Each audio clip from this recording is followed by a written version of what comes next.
এই ড্রেসটি আমি কমপ্লিট করেছি সম্পূর্ণ কাঁথা স্টিচ আর ব্যাক স্টিচ দিয়ে। আপনারা আমার এর আগের জামার ভিডিওটা অনেক পছন্দ করছেন, সেলাইয়ের ভিডিওটি। যারা আমার আগের ভিডিওটি দেখেন নাই তাদের জন্য লিঙ্ক ফার্স্ট কমেন্টে দিয়ে দিব আমি। আশা করি এটা আপনাদের অনেক ভালো লাগবে। এই জামাটার লম্বা হচ্ছে 22 ইঞ্চি আর এটার বডি হচ্ছে যে 12 ইঞ্চি আর কোমর 10 ইঞ্চি।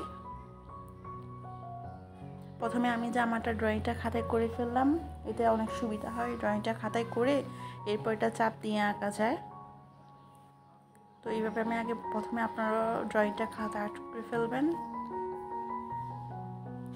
তো এখানে আমি সম্পূর্ণ কাঁথা স্টিচ দিয়ে যেহেতু করছি ওইভাবেই দিব, কিন্তু এখানে একটা ব্যাপার আছে, আপনারা অবশ্যই একটার সাথে একটা লাগিয়ে সেলাইটা যে জায়গায় ফাঁকা আছে ওই জায়গা থেকে শুরু করবেন আর সেলাইটা অবশ্যই লাগাই দিবেন, তাহলে এই সম্পূর্ণ ভরাট কাজটি সুন্দরভাবে কমপ্লিট হবে। অনেকে হয়তো বলবেন যে এটা অনেক সিম্পল একটা সেলাই, কাঁথা স্টিচ, কাঁথা সেলাই। তো এটা আসলে না, যারা করবে তারা অবশ্যই বুঝবে যে এখানে কিন্তু এই ভরাট কাজটা করতে একটু বুঝে শুনে করা লাগবে, একটার সাথে একটা লাগিয়ে করতে হবে। তারপর ফাঁকা জায়গা যেটা খালি জায়গা আছে ওইখান থেকে সেলাইটা করতে হবে। সুন্দর করে ধৈর্য সহকারে আপনারা কাজটি শেষ করবেন। আমি এখানে লাচি সুতা ইউজ করতেছি আর এই কাপড়টা হচ্ছে যে সুতি বয়েল। আপনারা এই ধরনের কাজ করার জন্য সুতির কাপড়, অরবিট বয়েল, মদিনা বয়েল, বেক্সি বয়েল এগুলো ব্যবহার করতে পারেন, অরবিন্দু কাপড় এগুলো ব্যবহার করতে পারেন। আমি যেহেতু জামাটা অনেক কালারফুল বানাইতেছি তাই এখানে আমি বিভিন্ন কালারের সুতা ইউজ করেছি। আপনারা কালার ম্যাচিং করেও করতে পারেন, অথবা আমার এখানে একটার সাথে একটা কোন কালারটা আমি দিতেছি ওইটার থেকে কিছুটা আইডিয়া নিতে পারেন। আমি এখানে আসলে কোনো কিছু মাথায় রেখে করি নাই, আমি ইচ্ছা মতো এখানে কালার দিয়ে বানাই ফেলছি, কারণ বাচ্চারা সবসময় কালারফুল জামাই পছন্দ করে। তো ওইটার জন্য আমি এখানে বিভিন্ন কালারের সুতা ইউজ করছি। আমি এক এক ফুলে এক এক কালার ব্যবহার করলাম।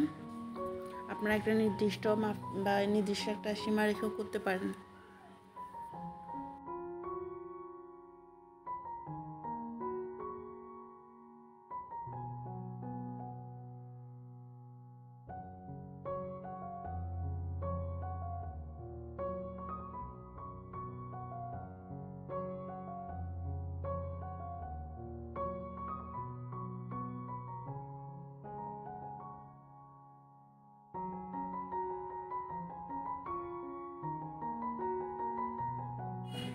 সম্পূর্ণ সেলাইয়ের কাজটি দেখাইতে গেলে আসলে অনেক সময়ের প্রয়োজন, তো আপনাদেরও অত ধৈর্য নেই হয়তো বা বসে বসে দেখার। আমি যেহেতু এখানে সেলাইয়ের নামটা বলে দিলাম, কাঁথা সেলাইটা আপনারা এটাই আর একটার সাথে একটা দিয়ে করে ফেলবেন।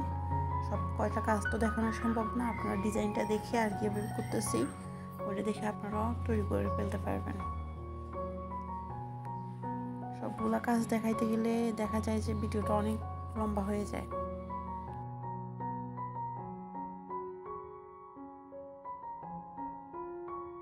আরেকটি কথা হচ্ছে, আমি এখানে পেন্সিল দিয়ে ড্রয়িংটা করেছি। আপনারা যদি কলম দিয়ে করতে চান অবশ্যই আপনারা সেলাইটা কলমের আগে আগে দিয়ে দেওয়ার চেষ্টা করবেন, মানে যে এটা ড্রয়িং করছেন তার থেকে বাহিরে করবেন যাতে কলমের দাগটা দেখা না যায়। যেহেতু কলমের দাগ উঠে না আর দেখতে অনেক খারাপ লাগে, তো ওইটার জন্য আপনারা ওইভাবে করবেন। আর না হয় আপনারা পেন্সিল দিয়ে আর্ট করতে পারেন। আমি এই জামাটা আবার কীভাবে সেলাই করছি ওই ভিডিওটা আমি শেয়ার করেছি, যারা দেখেন নাই বা দেখতে চান আমি এটা ফার্স্ট কমেন্টে লিঙ্কটা দিয়ে দিব, অবশ্যই দেখে নেবেন আমি এই জামাটা কীভাবে সেলাই করলাম সেলাই ভিডিওটা।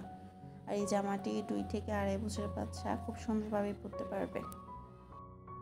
তো আমার এখানে ফুলটা আঁকা শেষ, এখানে আমি মাঝখান দিয়ে এখানে পেন্স নোট ইউজ করেছি। এরপর আমি এই যে ছোট্ট একটা রেনু কলি যে পাশ দিয়ে দেখতেছেন ওইটা করব। এটা ছোট্ট একটা ভিডিও আমি শেয়ার করেছি, তো এখন ফুল ভিডিওর সাথে এটাও অ্যাড করে দিলাম। যারা দেখেন নাই তারা আবার এখান থেকে দেখতে পারবেন। এখানে আমি ব্যাক স্টিচ দিলাম।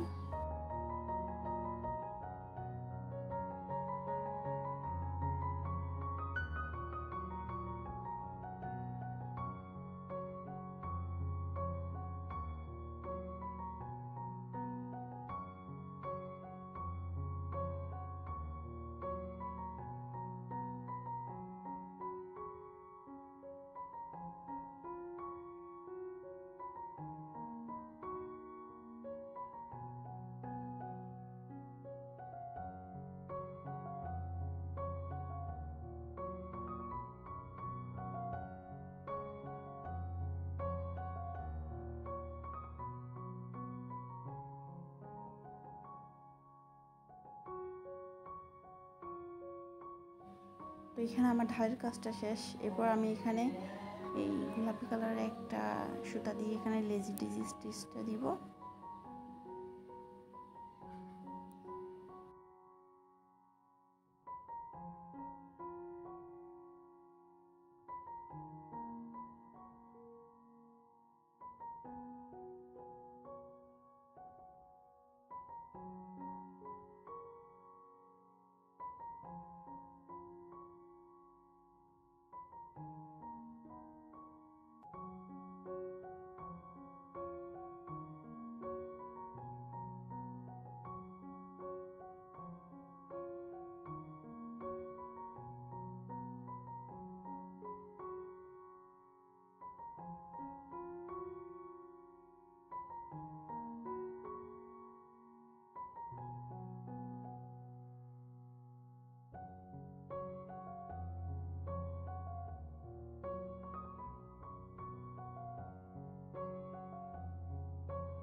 তো এখন আমার ফুলের কাজটিও শেষ।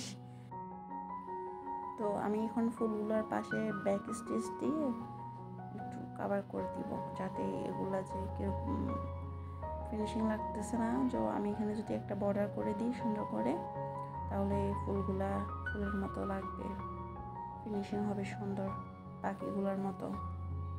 তো এখানে আমি ব্যাক স্টিচ দিয়ে সুন্দর করে ফুলগুলো কভার করে ফেললাম।